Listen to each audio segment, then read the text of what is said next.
께서 우리에게 주신 말씀은 누가복음 11장 1절부터 4절 말씀, 너희는 이렇게 기도하라, 그런 제목으로 오늘 하나님 말씀 듣겠습니다. 먼저 우리 하나님 말씀 같이 읽을까요?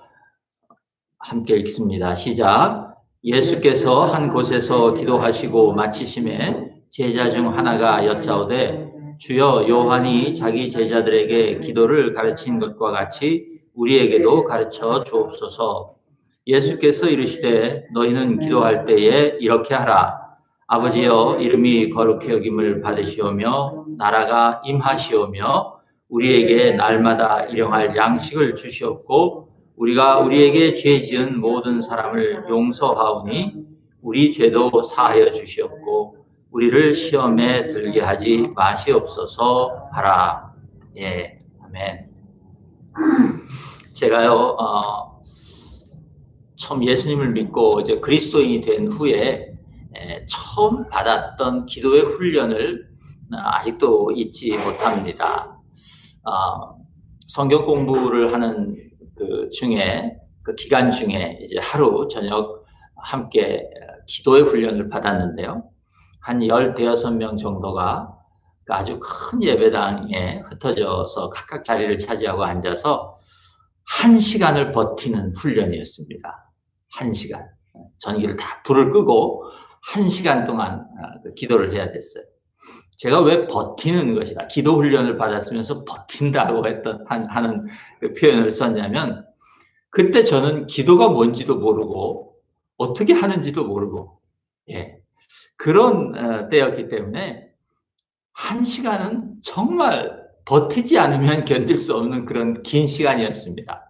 저한테는 그때 그것이 마치 10시간쯤이나 되는 것 같은 그런 시간이었습니다. 그 훈련을 시키신 목사님의 의도는 분명했습니다. 뭐냐면, 그 기도를 배우기 위해서는 말을 배우기 이전에, 기도의 언어를 배우기 이전에 우리 몸의 태도를 배워야 된다는 것이었습니다. 하나님 앞에 나가 앉는 습관, 그것을 먼저 배우는 것이 필요했다. 기도의 말을 배우고 기도의 언어를 배우기 이전에 그것이 필요하다. 그래서 그런 훈련을 시키신 것이었어요. 물론 그 이후에 제가 그리스도인의 삶을 좀 더 배워나가고 이제 그렇게 성정에 가면서 기도라는 것이 반드시 예배당에 나가 앉아서 해야 되는 것은 아니다라는 것을 배우게 되었지만, 그때 그 첫 기도의 훈련은 저에게 참 힘들었는데, 그러나 제 지금까지 그리스도인의 삶에 있어서 굉장히 의미가 있고 도움이 되는 그런 시간이 되었던 것이 분명합니다. 여러분, 기도는요, 사람의 입에서 나오는 말이기 이전에 기도하는 그 사람의 마음의 태도라는 것을 제가 그 훈련을 통해서 또 그 이후의 삶을 통해서 알게 되었기 때문입니다. 여러분, 신앙생활을 오래 하신 분들도 기도는 참 어려운 주제입니다.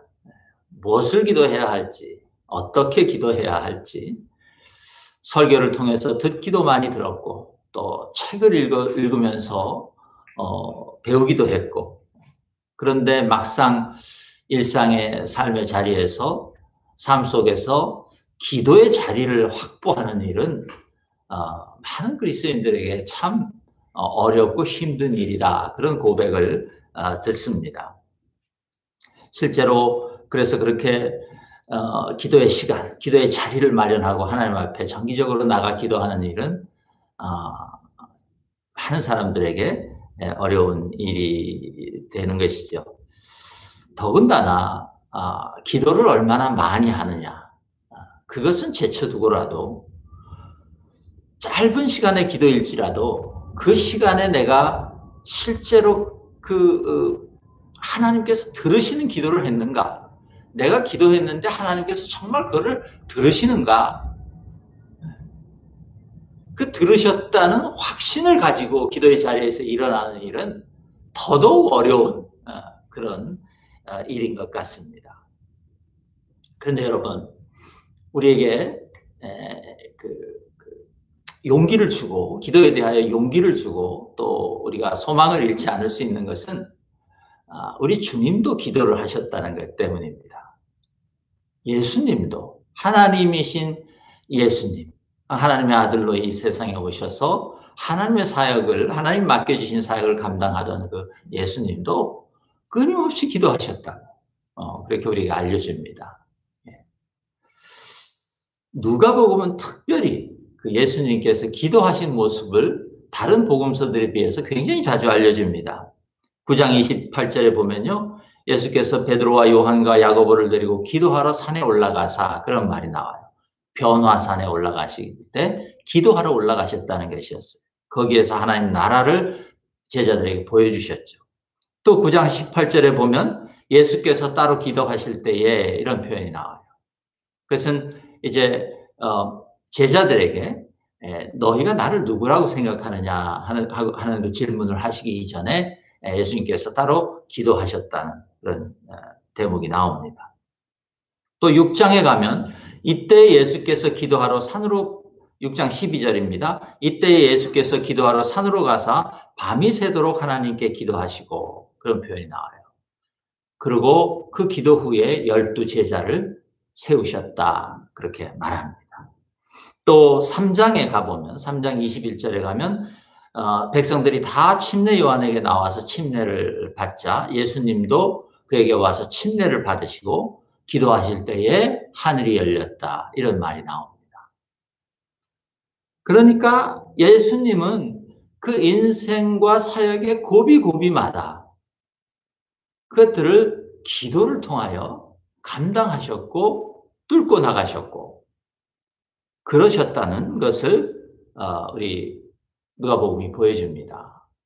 그것으로 미루어 보아서 예수님께서는 그 기도를 자기 일상의 삶에 아주 중요한 한 부분으로 만들어 놓고 그렇게 사셨다는 것을 우리가 알 수 있는 것입니다. 오늘 11장 1절도 보면 예수님께서 한 곳에서 기도하셨다 그렇게 말하죠. 그리고 주님께서 기도를 다 마치시고 나니까 제자 중 한 사람이 주님에게 나와서 주님 우리도 기도를 좀 가르쳐 주십시오 그렇게 요청했습니다.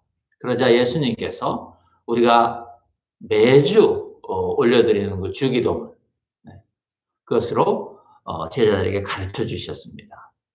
그런데 예수님께서는 이 주기도문만 가르쳐 주신 것이 아니라 이 2장 4절에서 그 기도를 가르쳐 주신 이후에 5절과 8절에서 기도에 대하여 한 가지 더 비유로 가르쳐 주셨습니다. 그런데 또 거기에서 끝나지도 않고 9절부터 13절에 걸쳐서 다시 한번 기도에 대하여 세 번째 가르침을 주셨습니다. 그러니까 예수님의 그 가르침, 기도에 대한 가르침, 제자의 요청에 지금 응답해서 가르쳐 주신 그 기도는요, 기도에 대한 가르침은요, 2절부터 13절까지 전체가 하나의 가르침이다, 대답이다. 그렇게 우리가 볼 수 있습니다. 그렇게 봐야 합니다. 세 가지가 각각 다른 말씀을 하신 것 같지만 사실은 하나로 연결되는 그런 기도에 대한 가르침이고 말씀이라는 것입니다. 그리고 그 중심에 그 5절부터 8절에 나오는 그 간청하는 친구의 비유가 나오고 있습니다. 그래서 저는 원래 이 설교를 계획하면서 11장 2절부터 13절까지 전체를 하나의 그 설교로 제가 좀 말씀을 드리려고 그렇게 계획을 했었는데 제가 아무리 노력을 해도 그게 안 됐습니다. 너무 여기서 예수님의 그 중요한 가르침들이 많고 해야 할 말이 많아서 제가 설교를 두 개로 나눴습니다. 그래서 오늘은 우리가 2절부터 4절 주기도문이라고 우리가 알고 있는 그 부분을 우리가 그 부분에 대하여 우리가 말씀을 들을 것이고요. 그리고 돌아오는 수요일에 이제 나머지 부분을 가지고 기도에 대한 2편, 설교 2편의 말씀을 우리가 듣도록 그렇게 하겠습니다. 저는 이 설교 2편을 들은 이후에 저와 여러분 모두가 이전보다 조금 더 기도를 잘하는 사람들이 될 수 있기를 바라고 축복합니다.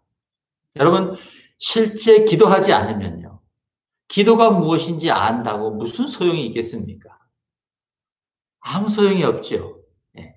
기도에 대한 지식이 아무리 많아봐야 실제로 기도하지 않으면 아무 소용이 없는 것입니다. 예. 여러분, 저는 이 설교 말씀을 우리가 듣고 우리의 기도의 양이 많아질 뿐만 아니라 또 우리의 기도의 질도 좋아지고 풍성해져서 여러분 삶에 그 기도의 응답이 많아지고 또 기도하는 기쁨이 더욱 풍성해지시기를 주님의 이름으로 축복합니다. 오늘은 2절부터 4절까지 그 기도를 가르쳐 달라는 주님의 요청에 예수님께서 가르쳐 주신 것을 네 가지로 한번 이렇게 summariz해서 그러니까 정리해서 한번 생각해 보겠습니다. 먼저 2절에 보시면 하나님의 나라가 이 땅에 임하기를 기도하라 그렇게 말씀하셨어요. 아버지의 이름이 거룩히 여김을 받으시오며 나라가 임하시오며 그렇게 말씀하셨죠. 여러분, 아버지의 이름이 거룩히 여김을 받는다. 이름은 어떤 사람의 이름은 그 사람 전체를 나타나는 것이죠. 엄석민 하면 그 제가 가지고 있는 모든 것, 인성과 생긴 것과 그 배경과 저의 모든 것을 얘기하는 것이죠. 이름이라는 것은. 그래서 여기서 지금 이름이 거룩히 여김을 받는다. 하나님의 이름이 거룩히 여김을 받는다. 그것은 그 하나님 자체, 그 하나님 그 분 전체가 거룩히 여김을 받는 그것을 기도하라는 것이죠. 그러면서 이어서 나라가 임하시오며 그랬어요. 그 하나님의 거룩하심을 우리가 어떻게 알겠어요? 하나님의 나라가 임해야 우리가 아는 것입니다. 하나님의 나라를 경험하지 못하면 하나님의 거룩하심도 알 수가 없는 것이에요. 그러니까 이것은 우리가 한 가지 기도라고 생각할 수 있습니다. 그래서 저는 그것을 하나님의 나라를 구하는 기도다. 그렇게 정리합니다. 여러분, 하나님의 나라는요, 언제나 두 가지 의미가 있습니다. 종말론적인 하나님의 나라가 있고요. 또 현재적인 하나님의 나라가 있습니다. 종말론적인 하나님 나라라는 것은 이제 마지막 심판, 예수님 오시고 이제 마지막 심판이 이루어지면 그때 완성될 하나님의 나라예요. 요한계시록에서 우리가 보는 그런 하나님의 나라죠. 여러분, 이 하나님의 나라가 우리 그리스도인들의 최종적인 소망입니다. 우리는 그것을 바라고 소망하는 사람들이에요. 그것은 우리 그리스도인들만의 소망일 뿐만 아니라 이 죄된 세상에게 허락된 최종적인 은혜요 소망입니다. 그것이 없으면 이 세상은 사실 소망이 없는 것이에요. 그래서 우리는 그 최종적인 하나님 나라가 이루어지기를 위하여 우리는 기도해야 합니다. 그런데요, 그 하나님의 나라는 그렇게 그 시간적으로 종말에 맨 마지막에만 이루어지는 하나님의 나라는 아니라고 성경이 우리에게 말씀해 주십니다. 예수님이 이 땅에 오셨다는 것 자체가 하나님께서 이 땅에 그 하나님의 나라를 허락해 주시겠다는 사인이었습니다. 그래서 우리가 하나님의 나라가 이 땅에 임하기를 원한다 할 때는 그 최종적인 종말론적인 하나님의 나라뿐만 아니라 현재 여기에서 일어나는 하나님의 나라, 현재 여기에서 우리가 살아갈 수 있는 그 하나님의 나라, 그것을 함께 구해야 된다는 뜻입니다. 그것은 좀 다른 말로 하면 하나님의 권세가 작동되기를 이 세상에서 우리의 삶에서 하나님의 권세가 작동되는 다스리는 그런 하나님의 나라, 그것을 우리가 구해야 한다는 것이. 한마디로 정리하면 하나님의 다스림을 나타내 주옵소서 그렇게 기도해야 한다는 것입니다. 여러분, 이 하나님의 나라야말로 다시 강조하지만 그리스도인들이 기도해야 하는 것입니다. 이 하나님의 나라가 임하는 것, 하나님의 그 다스림이 점점 분명해지는 것, 그것이야말로 우리의 소망이고 성도의 소망이고 교회의 소망이며 동시에 믿지 않는 세상에게도 그것이 소망인 것입니다. 이것을 우리가 분명하게 아셔야 합니다. 우리는 그것을 구해야 해요. 주님께서 그래서 그것을 우리 보고 제일 먼저 구하라고 하신 것이에요. 그런데 여러분, 이 현재적인 하나님의 나라, 이 현재 그 실제로서의 하나님의 나라, 리얼리티로서의 하나님의 나라, 그것이 가장 필요한 것이 있다면 이 세상에 어디일까요? 저는 성도들의 마음이라고 생각합니다. 우리의 마음이요. 하나님의 나라가 필요한 것이에요. 제일 먼저. 여러분, 우리의 마음이 하나님의 다스림 아래에 있지 못하면서 우리가 기도하기는 어려울 것입니다.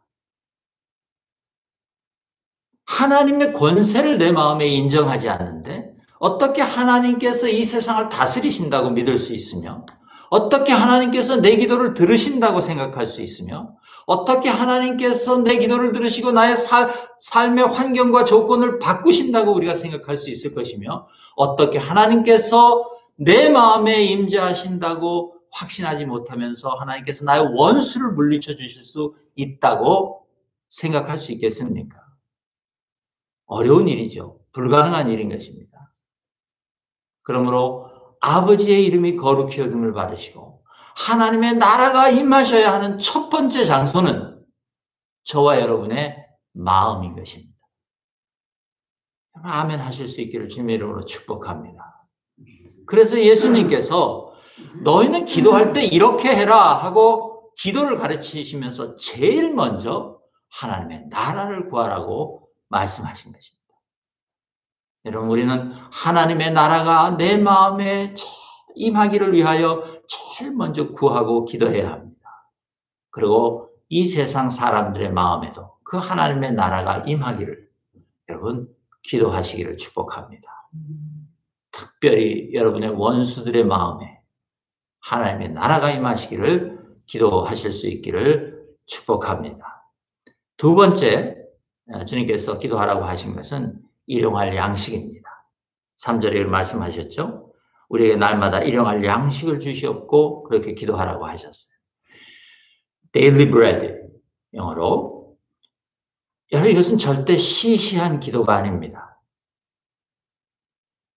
기도의 고수들이 흔히 놓치는 기도가 이 기도입니다. 여러분, 매일 먹는 밥을 위해서 기도하는 것은요, 시시한 기도가 아니에요. 여러분, 하나님께서 우리에게 이 몸을, 육체를 주셨습니다. 우리가 이 육체를 가졌기 때문에 매일 먹을 것이 필요한 존재라는 사실을 기억하는 것은요, 매일 우리가 하나님을 의지해야만 하는 존재라는 것을, 하나님을 의지할 필요가 있는 존재라는 것을 기억하는 것입니다. 그것을 깨닫는 일이에요. 제가 한번 여러분에게 여쭤보고 싶습니다. 여러분 혹시 매끼 밥을 앞에 놓고 기도하십니까? 기도하시기를 축복합니다. 무엇을 드시든 그 음식을 앞에 놓고 기도하셔야 합니다.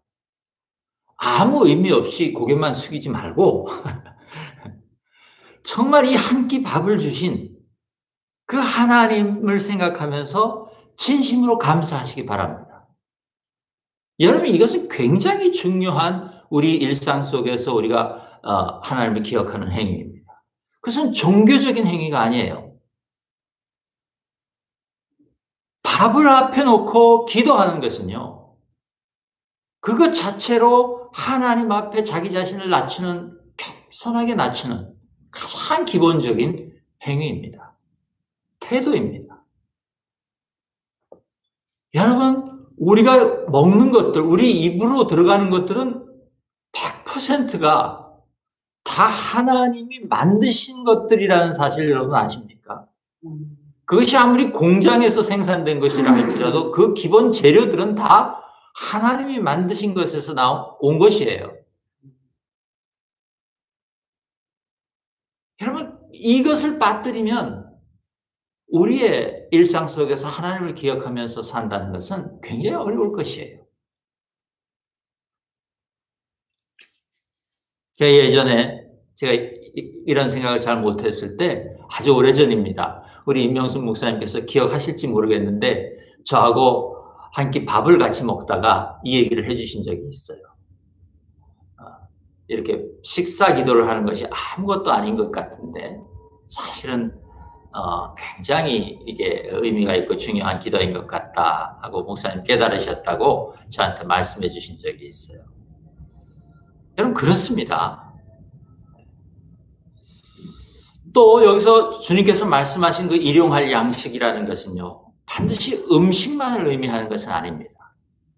주님은 이 단어를 우리의 기본적인 필요들을 대표하는 그런 상징적인 단어로 사용하셨습니다. 주님의 말씀의 의도는 일상적인 모든 필요를 하나님께 구하는 기도를 하라는 것입니다. 그 이유는 우리가 일상에서 필요한 것들, 사실은 하찮아 보이는 것들, 그런 것들이 전부 하나님으로부터 온 것이라는 사실을 기억하라고 하시는 말씀입니다. 여러분, 우리는 그것을 기억하는 태도를 길러야 해요. 가장 좋은 것이 기도입니다.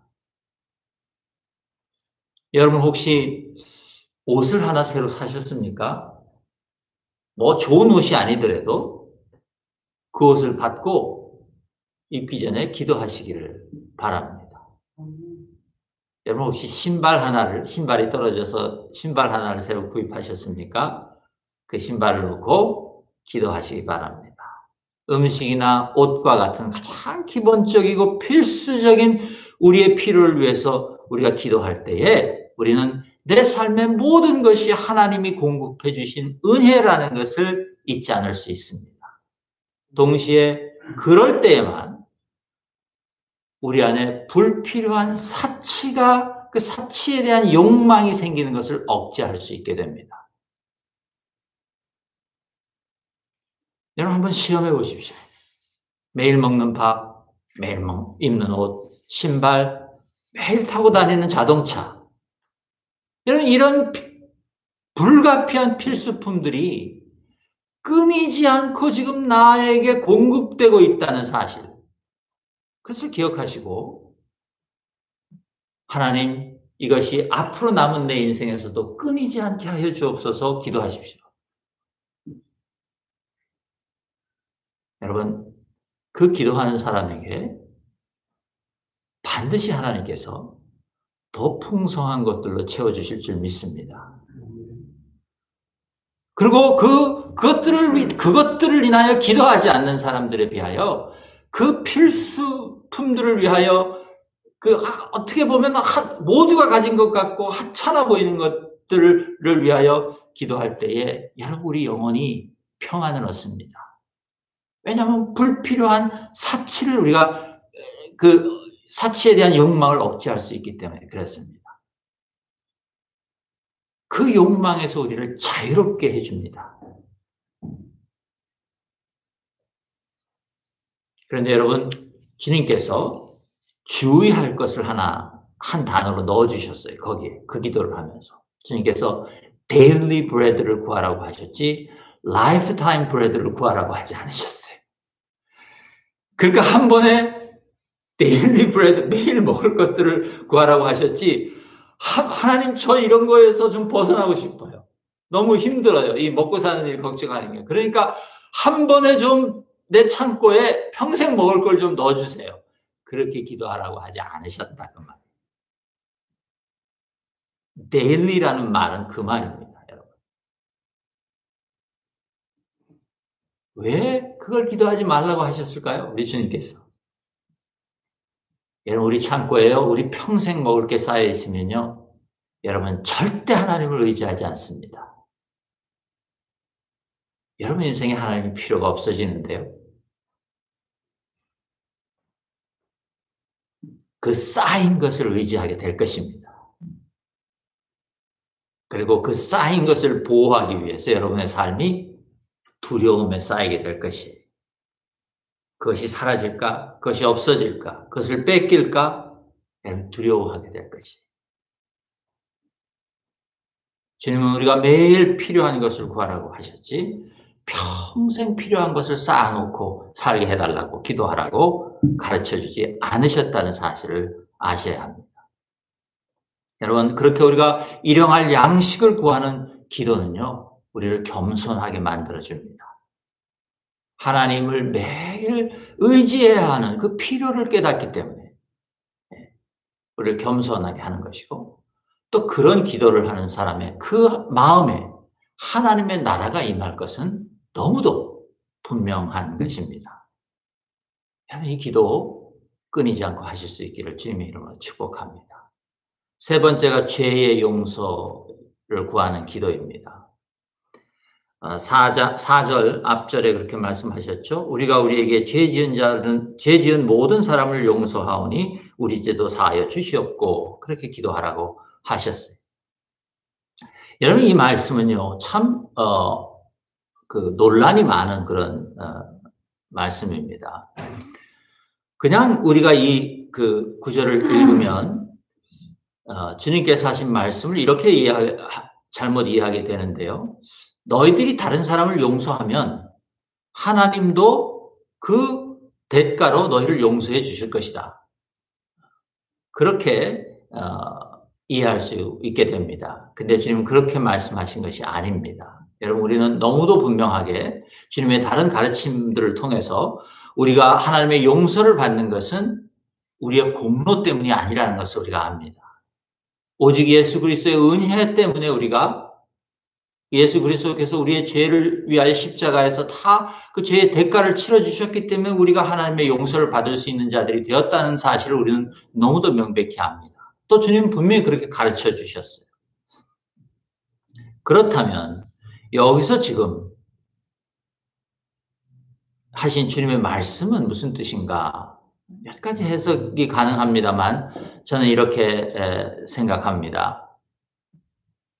여러분, 먼저 이 말씀을 이해하기 위해서는요, 지금 이 말씀이 제자들에게 너희들이 어떻게 기도해야 한다라는 것을 가르치고 계신다는 사실을 잊으면 안 됩니다. 어떤 신학적인 논증을 하시는 게 아니고, 또 기도에 대한 어떤 이론을 지금 말씀해 주시는 게 아니고, 너희들이 어떻게 기도해야 하는지, 하나님 앞에 그것을 지금 예수님께서 가르쳐주고 계신다는 사실을 먼저 기억해야 됩니다. 즉, 우리의 죄를 용서해 달라는 기도를 하라고 가르치시면서 그 기도를 할 수 있는 조건으로서 너희들이 그런 기도를 하려면 우리가 우리에게 죄 지은 모든 사람을 용서하오니 라는 말이 먼저 있어야 하지 않겠느냐? 그렇게 말씀하신 거예요. 다른 말로 하면 지금 예수님은 하나님께서 우리 죄를 용서해 주시는 조건으로서 우리가 우리에게 죄 지은 사람들을 용서해야 한다, 이런 말씀을 하신 것이 아니라 너희들이 너희 죄를 용서해 달라고 기도해야 되는데, 너희들이 그 기도를 하려면 너희에게 잘못한 사람들을 너희가 용서해야 하지 않겠냐? 그렇게 말씀하신 거예요. 비록 우리가 우리 죄를 용서받는 것은 순전히 하나님의 은혜를 의지하는 일이기는 하지만, 너가 용서해야 할 그 사람을 용서하지 않으면서 어떻게 하나님 앞에 나가서 너가 나의 죄를 용서해달라고 말할 수 있겠니? 그 말씀을 하셨다는 것이에요. 여러분, 제 말씀 이해가 되십니까? 네. 아멘.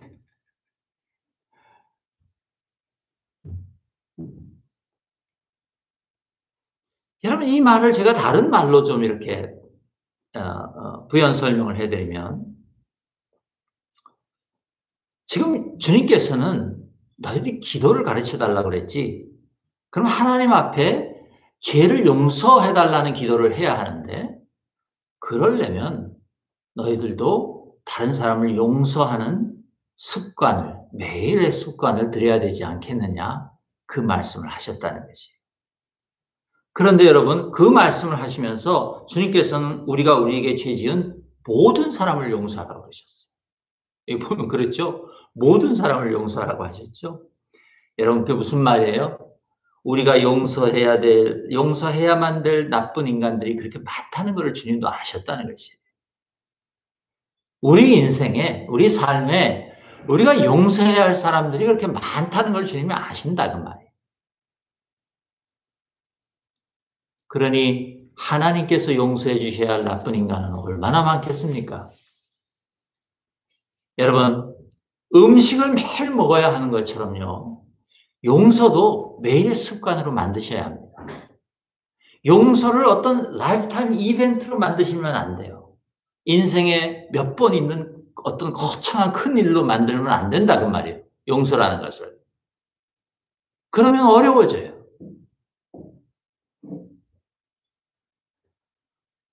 용서를 매일의 습관으로 여러분 만드시기를 축복합니다.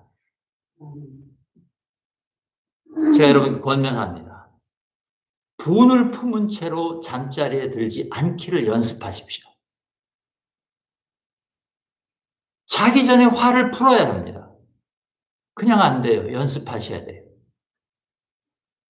지금까지 그것을 어떻게 하는지, 어떻게 화를 풀어야 하는지 몰라서 여러분 못하고 계셨을 수 있는데, 그렇다면 오늘부터 잠자리에 드시기 전에 이 주님이 가르쳐 주신 기도를 음미하면서 외우고 침대에 들어가시기 바랍니다. 하나님, 오늘도 저의 죄를 주님 은혜로 용서하여 주시기를 기도합니다. 그렇게 기도하세요. 잠자리에 드시기 전에. 거기서 끝나지 마시고, 그래서 저도 저에게 잘못한 사람을 용서하겠습니다. 하나님, 저의 죄를 용서해 주세요. 오늘 하루의 죄를. 그래서 저도 오늘 하루 저에게 죄 지은 자를 용서하겠습니다. 그냥 그렇게 하나님 앞에 간단하게 기도하고 여러분 잠자리로 들어가시기를 주님의 이름으로 축복합니다. 여러분, 용서를요, 매일 해야 되는 용서를 우리가 미루고 쌓아놓고 가잖아요. 그럼 그 용서해야 될 양이 점점 커집니다. 크기가 점점 커져요. 그게 커져버리면 여러분, 우리가 못해요. 용서 못합니다. 그래서 매일 해야 되는 것이, 작을 때 그걸 용서해버려야 하는 것이.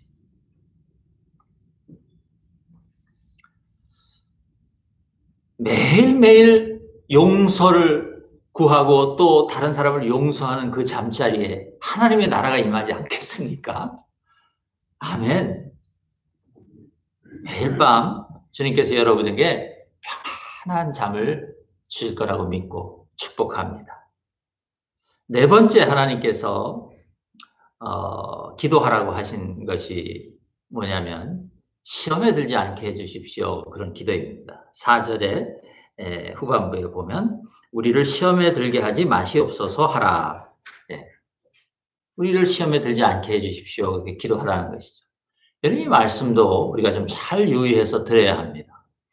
여기 이 시험은요, 사탄의 유혹이 아닙니다. 사탄의 유혹입니다. 하나님이 주신 훈련을 얘기하는 것이 아니에요. 이것은 유혹이에요. 테스트인데, 하나님이 주시는 테스트는 항상 우리를 더 높은 곳으로 올라가게 하는 훈련이 되지만, 사탄의 테스트는 언제나 유혹이 되죠. 우리를 넘어뜨리게 하고, 우리를 실패에 빠지게 하고 절망에 빠지게 하는 그런 유혹입니다. 그래서 시험에 들게 하지 마시옵소서, 이 말은요,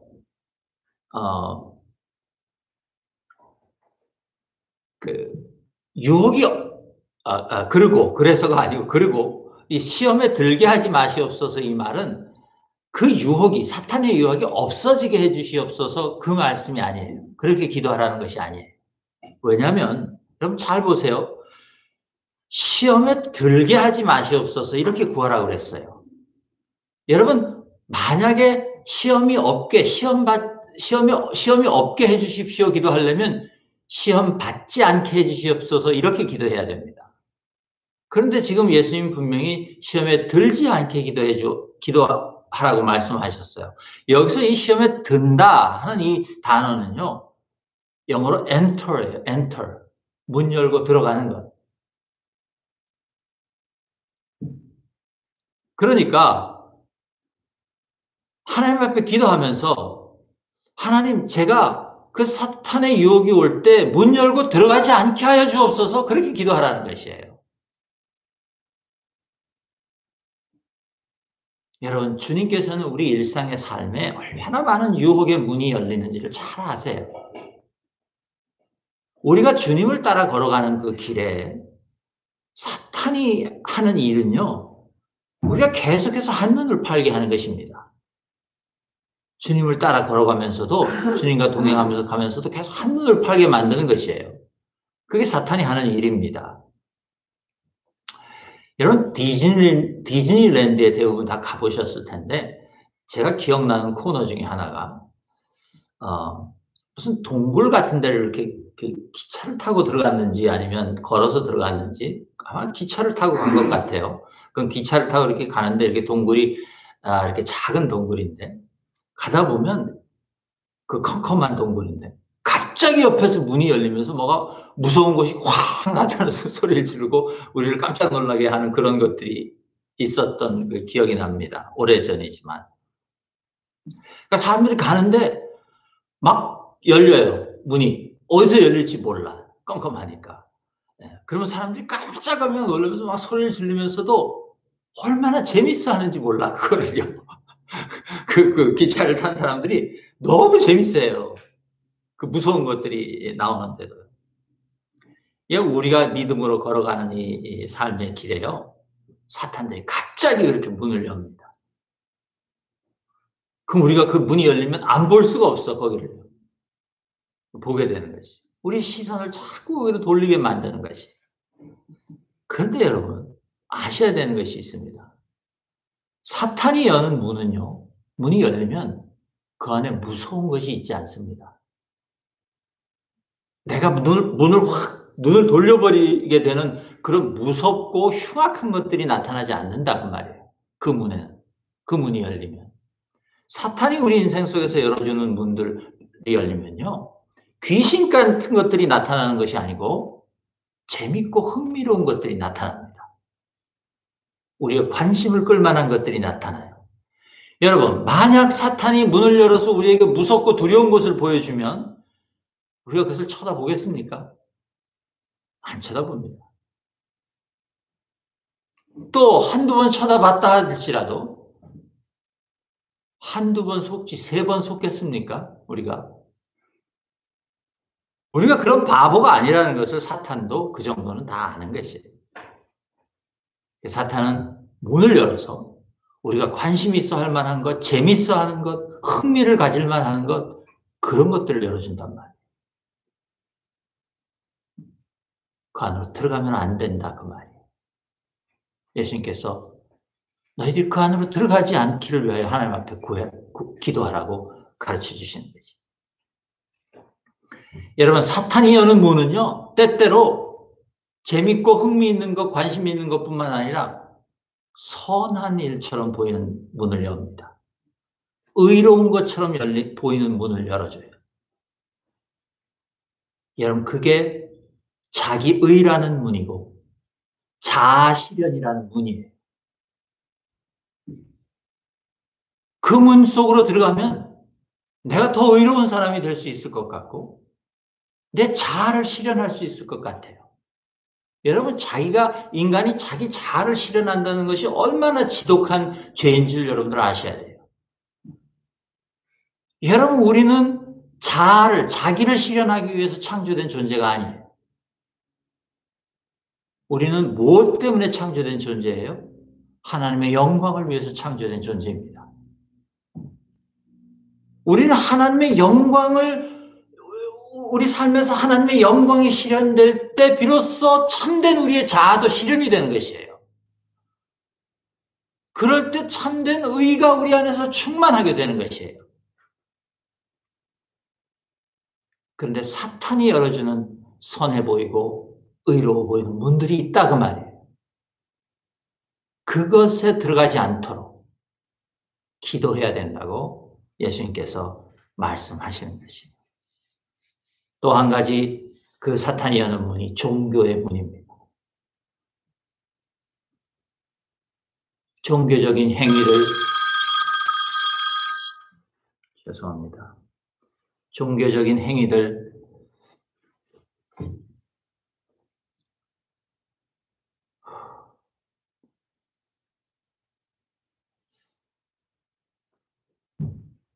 겉으로 보이는 모양에 우리가 만족하면 그 사탄의 문이 되는 것이.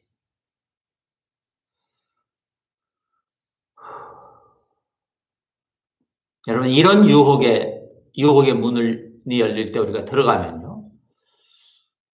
그 특징이 뭐냐면 그 문 안으로 들어가면 무엇을 해도 관심이 나한테 있어요. 여러분 가난한 사람을 구제하면서도 그 가난한 사람에게 나의 관심이 가 있는 것이 아니라 그 구제하는 자기에게 관심이 가 있을 수 있어요.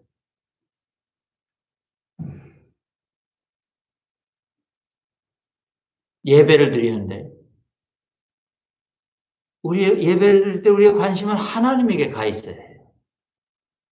그런데 하나님께 예배 드린다고 나오면서 예배 드리는 자기에게 관심이 가 있는 것이. 이런 일들이 일어납니다. 기도를 해도 하나님의 뜻을 구하는 것이 아니라 자기 관심을 구하는 것이.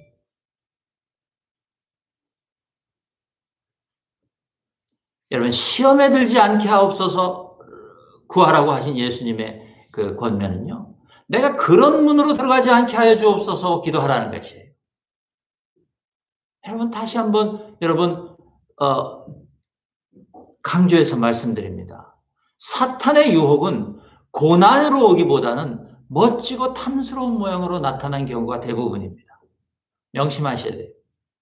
여러분 아담과 이브가 먹은 것이 먹음직스럽고 보기에도 좋았고 지혜롭게 할 만큼 탐스러운 열매였다고 창세기에서 얘기해요. 뱀이 사람의 시선을 그 나무의 열매로 돌리게 했을 때 그 뱀은 첫 사람들에게 그런 유혹의 문을 열었던 것이에요. 그때 그 첫 사람들에게는 그 문을 열고 들어갈 수도 있었고 들어가지 않을 수도 있었어요. 뱀이 그들을 강제로 묶어서 끌고 들어간 것이 아니에요. 예수님께서는 지금 말씀하신 것이에요. 너희는 그럴 때 그 문으로 들어가지 않게 해달라고 매일 기도해야 한다는 것이에요. 여러분 이것도 매일 필요한 기도입니다. 우리는 매일 유혹의 문이 열리는 그런 세상에 살고 있지 않습니까? 그러므로 매일 하나님의 나라를 선택하며 살아야 해요. 유혹의 문을 선택하는 것이 아니라 하나님의 나라로 들어가는 문을 선택하면서 살아야 된다 그 말이에요. 그것을 위해서 기도하라는 것이에요. 예수님께서. 왜냐하면 그 하나님의 나라야말로 예수님께서 우리를 초청하시는 곳 아닙니까? 너희가 회개하라. 하나님의 나라가 가까웠느니라 그렇게 말씀하지 않으셨습니까? 그러므로 이 하나님의 나라는 우리가 매일 의지적으로 선택하여 들어가는 그런 문입니다. 그리고 그 하나님 나라를 선택하는 일은 기도에서 시작된다고 예수님께서 오늘 우리에게 알려주시는 것이에요. 아멘. 제가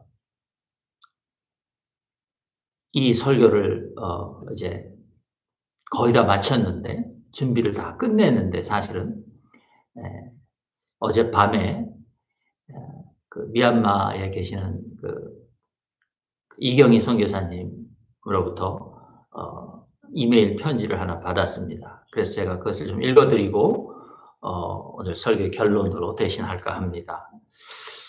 한번 들어보십시오. 2월 5일 밤 8시. 여러분 지금 미얀마에서 무슨 일이 일어나고 있는지는 다 아시죠? 지금 미얀마에서 군부 쿠데타가 일어나서 지금 굉장히 어려운 지금 상황을 겪고 있지 않습니까? 2월 5일 밤 8시. 오늘 밤으로 4일째. 밤 8시가 되면 주민들은 모두 집 안에서 냄비 뚜껑 등 온갖 두드릴 수 있는 것들을 두드리며 30분가량 시위를 한다.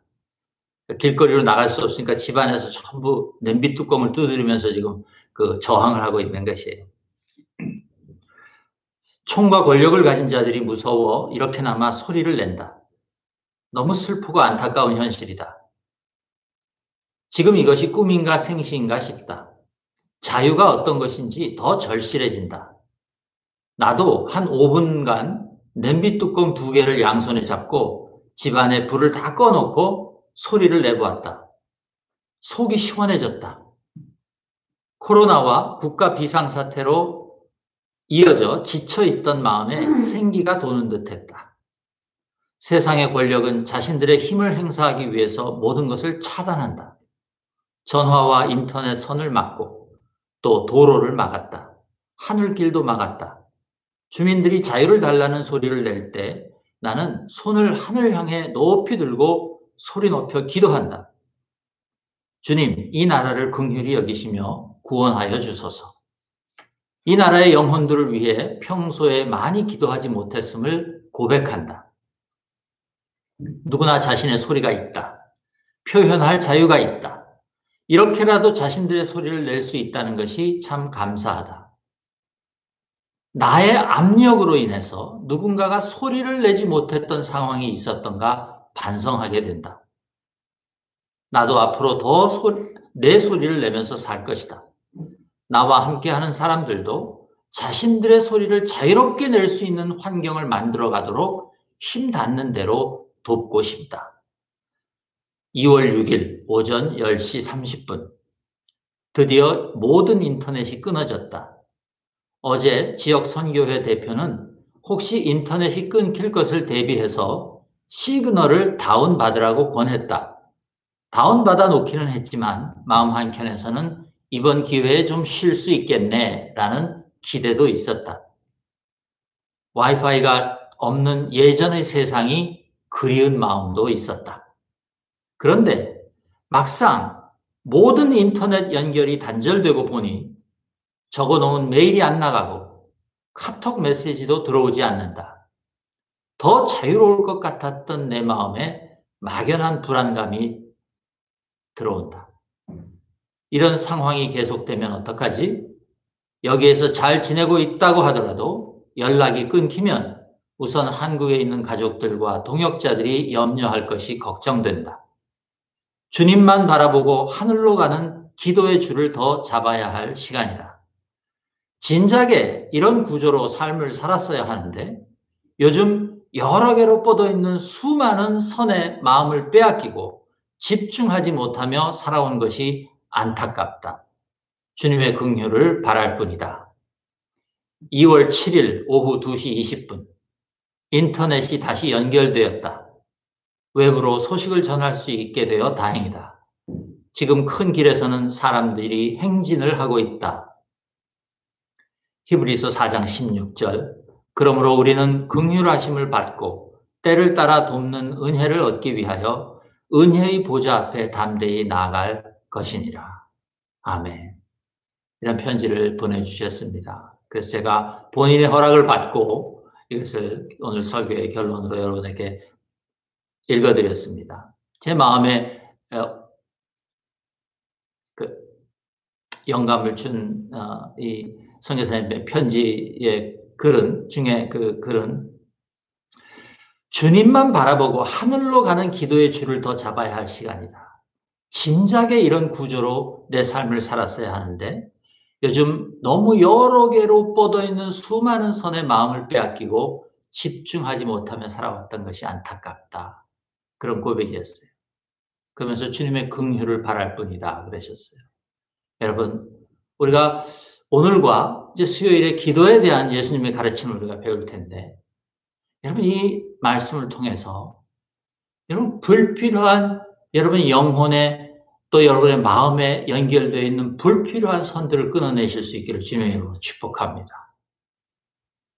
오직 우리 안에 하늘에 닿아 있는 그 선을 놓치지 말고 굳세게 붙잡을 수 있는 그런 저와 여러분 될 수 있기를 주님의 이름으로 축복합니다. 함께 기도하겠습니다.